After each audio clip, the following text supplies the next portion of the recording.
കോട്ടയത്ത് നിർത്തിയിട്ടിരുന്ന ബസ് തനിയെ പിന്നിലേക്ക് നീങ്ങി മതിൽ തകർന്നു. കോട്ടയം പ്രസ് ക്ലബിന്റെ മതിലും ഗേറ്റുമാണ് തകർന്നത്.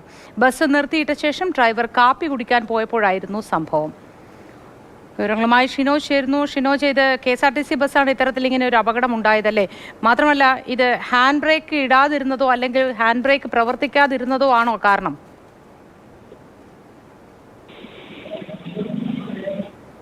ഇന്ന് പുലർച്ചയോടുകൂടിയാണ് ഈ അപകടം നടക്കുന്നത്. ഈ കോട്ടയം KSRTC ബസ് സ്റ്റാൻഡിന്റെ എതിർവശത്ത് തന്നെയാണ് കോട്ടയത്തെ പ്രസ് ക്ലബും സ്ഥിതി ചെയ്യുന്നത്.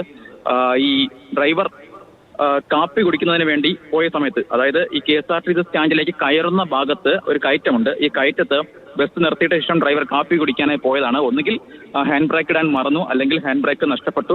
ആ രീതിയിലുള്ള അപകടമാകാനാണ് സാധ്യത എന്നാണ് പ്രാഥമികമായി ഇപ്പോൾ ലഭിക്കുന്ന വിവരം. തുടർന്ന് ഈ ബ്രേക്ക് നഷ്ടപ്പെട്ട ബസ് തനിയെ പിന്നിലേക്ക് നീങ്ങി റോഡ് കുറുകെ കടന്ന് ഈ പ്രസ് ക്ലബിന്റെ മതിലും അതുപോലെ തന്നെ PWD മതിലും ഒക്കെ തകർത്ത് പിന്നിലേക്ക് പോകുകയായിരുന്നു.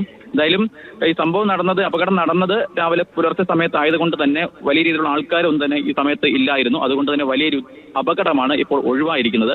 ഒരുപക്ഷെ ഈ സമയത്തൊക്കെ പ്രത്യേകിച്ച് കോട്ടയം KSRTC ആണ്, ബസ് സ്റ്റാൻഡാണ്, വലിയ രീതിയിലുള്ള ആൾക്കാർ വരുന്നു പോകുന്ന ഒരു സ്ഥലം കൂടിയാണ്. ഒരു വലിയ രീതിയിലുള്ള അപകടം നടക്കേണ്ട സ്ഥലമാണ്. പക്ഷേ പുലർച്ചെ ആയതിനാൽ ഒരു വലിയ അപകടമാണ് നിലവിൽ ഒഴിവായിരിക്കുന്നത്.